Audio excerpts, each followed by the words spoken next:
Con estas imágenes desde la ciudad de Caracas, nosotros los recibimos en esta parte de Buenos Días por BPI TV.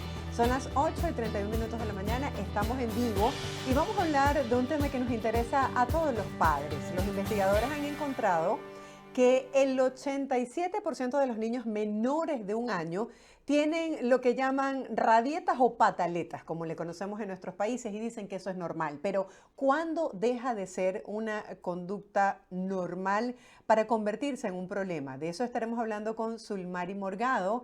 Ella es psicólogo clínico dedicada al área infanto-juvenil y neurodiversidad. Bienvenida, Zulmari, buenos días. Gracias por acompañarnos. Buenos días, muchas gracias por la invitación. Es un placer estar acá. Sabemos que es normal hasta cierto punto y queremos que tú lo aclares y lo expliques, lo que llaman esas conductas de rabietas o de malestares que expresan los niños, que suele ser particularmente muy incómodo y muy vergonzoso para los padres. ¿Hasta qué punto es normal? Bueno, fíjate, es muy importante tener en cuenta que dentro del proceso madurativo del niño es esperado que ellos presenten berrinches y pataletas. ¿Por qué? Porque es una función que de alguna manera representa la expresión de la tensión emocional, la frustración.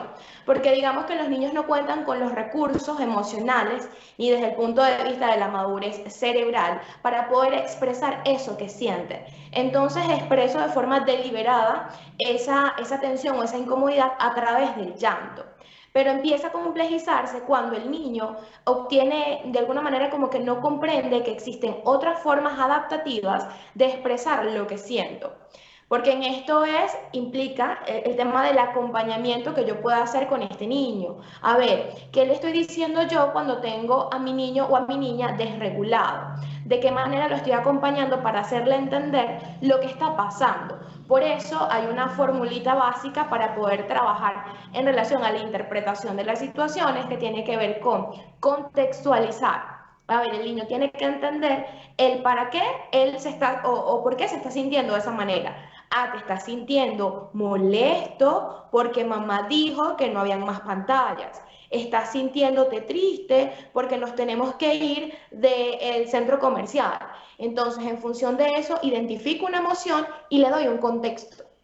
Yo entiendo cómo te sientes, que ahí va de la mano con la validación, y le voy dando como que esa información. El niño va comprendiendo que ese es un patrón de conducta, es una respuesta emocional y es natural. Está bien que yo me sienta de esa manera, pero hay unas estrategias que me pueden permitir a mí calmarme. Pero lo principal es que yo pueda trabajar con el acompañamiento y con la validación. Cuando el niño no contextualiza o no es validada su emoción, él tiende a comprender que este es el recurso para expresar su frustración. Es decir, cuando no adicionamos estrategias adicionales, cuando no le damos a él la oportunidad de regularse cuando estamos muy agitados, sino que simplemente él se queda en la posición de que es la rabia, me vivo la rabia de forma intensa y golpeo, lanzo, tiro. No, sino que él poco a poco, a partir del acompañamiento, vaya encontrando estrategias de regulación. Ahora, los niños con el tiempo van desarrollando y perfeccionando el arte de la manipulación. ¿Qué pasa cuando estamos en una situación incómoda, en un sitio público y queremos que el niño se calle porque sentimos que estamos en una situación de verdad tensa y complacemos al niño con eso que nos está pidiendo? ¿Cuál es la consecuencia en su conducta? Bueno, en principio hay que tomar en consideración que los niños no manipulan, ¿no? Que esto es algo que se desarrolla, la manipulación es una conducta que corresponde a una operación mucho más formal. Estaríamos hablando ya de un adolescente, pero no algo que se vaya a presentar en los niños, sobre todo en la primera infancia, ¿no? Que estaríamos hablando del primer añito de edad hasta aproximadamente los 6 o los 7 años, ¿no? El tema con esto es de, a ver, que yo pueda acompañar a ese niño a entender su emoción. El niño está pasando por un momento que es muy difícil. Para él, el hecho de que nos tengamos que ir del centro comercial puede ser la situación más catastrófica del mundo. Es que yo no entiendo que si nos vamos del centro comercial hoy, en otra oportunidad podemos volver a venir y una experiencia como esta se puede repetir. Y esto tiene que ver con el que el niño no tiene el criterio de la impermanencia. A ver, él comprende que lo que ya no está hoy desaparece y más nunca lo vuelvo a ver. Sino es como que, mira, el centro comercial sigue existiendo y la oportunidad de tener estos espacios también siguen existiendo. Y aquí, bueno, la recomendación sería tanto para papá como mamá y cuidadores del niño que puedan darle ese acompañamiento pese a la mirada del entorno social. La mirada del entorno juzga, critica y señala, porque no comprende lo que el niño está pasando. Eso es tan parecido al hecho de que tú estés pasando por el peor momento, a ti te dan una mala noticia, se acaba de fallecer un familiar y digamos, no, mira, tú no puedes llorar. No puedes Ahora, llorar porque estás en un sitio público y la gente te va a ver llorando. Pero ¿cómo haces para controlar eso que es incontrolable? Porque te están dando una noticia que es impactante y que la mejor liberación de esa emocionalidad es a través del llanto. Entonces pasa lo mismo con los niños. Creo que parte de lo que nosotros necesitamos aprender como sociedad es a comprender el funcionamiento del cerebro infantil, que las necesidades de un niño no son las mismas que las de un adulto, que las capacidades y los recursos que tiene un niño no son las mismas con las que cuenta el adulto. Entonces, más que consecuencias sería acompañar, porque si habláramos de consecuencias, estaríamos sepultando el berrinche. Es, a ver, yo voy a poner un límite, mi amor, nos tenemos que ir, es momento de irnos. El niño va a llorar y yo voy a entender que él va a llorar, porque él no va a comprender la razón por la cual nos tenemos que ir. Eso lo hago yo como adulto. Y yo voy a contener, y contener implica hacer contacto. ¿Quieres un abrazo?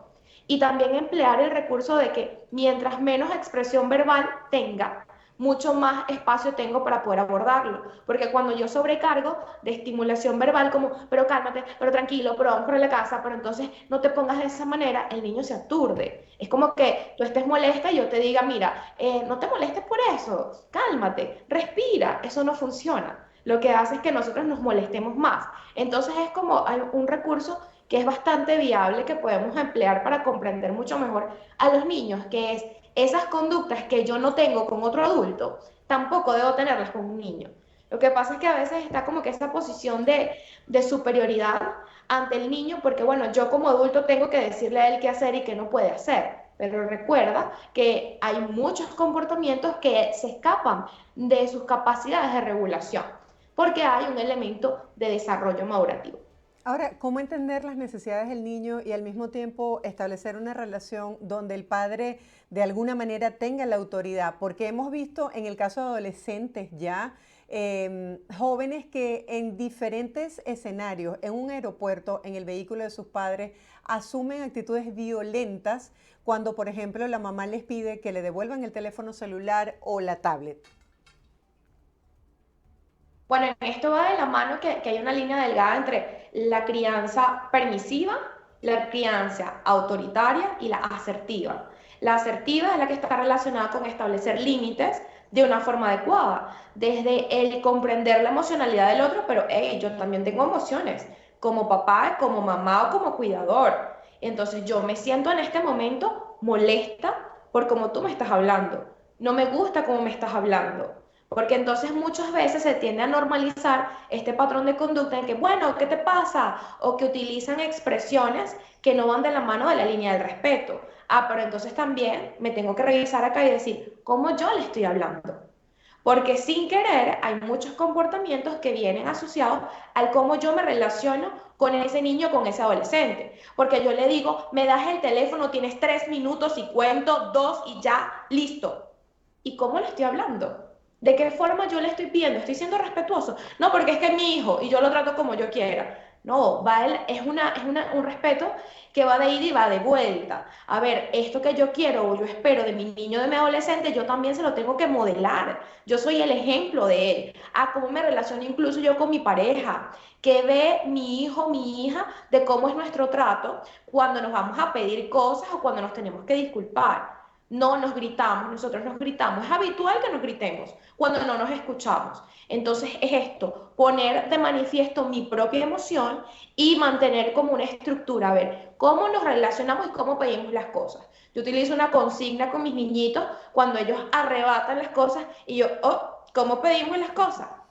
me lo prestas, Sulmari, por favor. Y claro, eso ha habido allí una rutina consecutiva para que ellos puedan comprender de qué forma podemos comunicarnos. Y también de poder decir, mira, yo en este momento estoy molesta por cómo tú me trataste, pero yo quiero que tú estés feliz. No, yo estoy molesta porque no me gustó. ¿Qué tenemos que hacer? Bueno, yo creo que yo puedo hablar de una mejor manera. Entonces, como llevarlos a ese espacio de poder reconocer qué fue lo que falló. Y es algo que vamos cultivando desde la primera infancia, desde el niño que vino y me manoteó, que tiene 2 añitos, porque es la forma en la cual él reacciona y expresa su frustración, y que yo pueda poner el límite en ese momento. Hey, a mamá le duele, a papá le duele, no me gusta, no me gusta. Entonces, como esos canales que son bastante representativos, porque luego eso va creciendo. El límite que yo no coloqué hoy, el niño vio, mira, no, no pasa nada.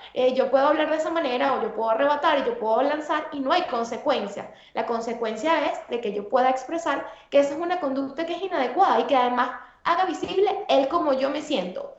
¿Cómo me siento yo? ¿Cómo para reforzar el tema de la empatía? Y que podamos generar otro tipo de respuestas comportamentales mucho más adaptativas. Sí, me encantaría que compartieras con la audiencia algunas características sobre en qué momento se encienden las alarmas, es decir, hasta qué edad es frecuente un berrinche, cuántos berrinches al día, qué pasa si esta situación de las pataletas se hace más frecuente, cuándo saber que debemos buscar un especialista que nos ayude. Si bien es cierto y lo veníamos conversando, los berrinches y las pataletas van a ser frecuentes a lo largo del desarrollo madurativo del niño, que van a empezar a partir de los 12 meses hasta aproximadamente los 5 o los 6 años de edad. Los berrinches y las pataletas tendrían que ir en disminución, tanto de intensidad como de frecuencia. Y hay una clave importante que tenemos que tener presente, la manifestación conductual, que eso quiere decir de qué forma mi niño me manifiesta el berrinche, qué es lo que hace. ¿Cuánto tiempo dura ese berrinche? Ah, mira, yo me doy cuenta que este chamo puede alcanzar 1 hora en berrinche y no hay manera de regularlo. Y esto va en aumento, en aumento, en aumento. ¿Y qué es lo que hace? No, el niño lanza, golpea, grita, llora muchísimo y no hay forma de que el niño se regule, sobre todo este elemento. Cuando yo identifico que el niño no se regula bajo la contención física, bajo palabras, bajo algún recurso, yo tengo que encender allí mi alarma y decir, aquí hay algo más, porque no es lo mismo un berrinche a que haya una exacerbación conductual por un algo, y sobre todo de que esto vaya de la mano con conductas que puedan terminar en patologías. Normalmente los chamos que tienen dificultades para regular sus impulsos pueden ser muy agresivos, pero vamos a ver la agresión como algo natural e instintivo porque es una defensa. Y también hay otro elemento necesario que nosotros tenemos que preguntarnos, ¿para qué el niño hace lo que hace? ¿Y cuál es el antecedente comportamental? El factor desencadenante es fundamental. No es lo mismo el niño que llora porque la comida no le gustó, que hace una pataleta porque nos vamos, porque se terminó la hora de las pantallas, al niño que por hacer una actividad o por cualquier límite que tú le coloques, es un berrinche y es una pataleta constante. Y sobre todo cuando la intensidad es muy alta y la duración también. Entonces creo que esos son los elementos más importantes para considerar que debemos asistir con el especialista. Sin embargo, yo siempre sugiero que lo ideal es que nos dotemos de estrategias para saber cómo acompañar los berrinches, porque hay una realidad, los berrinches no son sencillos. Para el cuidador, para el adulto regulado que tiene que acompañar al niño, es incómodo, es terrible. No contamos con los recursos para saber abordarlo. Y si logramos regularnos emocionalmente, vamos a tener mayores capacidades para poder regular en otro. Entonces, identificar qué es lo que me regula a mí, qué es lo que me calma. Si yo quiero transmitir calma y si yo quiero enseñar recursos allá, tengo que saber identificar los míos. Si no hay, no hay forma ni manera. Zulmari, gracias por tu punto de vista, por todas estas herramientas que has compartido con la audiencia el día de hoy. Sin duda un tema bastante complejo y va de acuerdo a los patrones de educación de cada familia. Gracias por tus recomendaciones. Feliz día. Muchísimas gracias a ti, igualmente. Estamos conversando con Zulmari. Ella es psicólogo clínico dedicada al área infanto-juvenil y además especialista en neurodiversidad. Zulmari Morgado, acompañándonos el día de hoy en Buenos Días. Hacemos una pausa, les presentamos el pronóstico del tiempo en Venezuela y ya volvemos con más. No se aparten.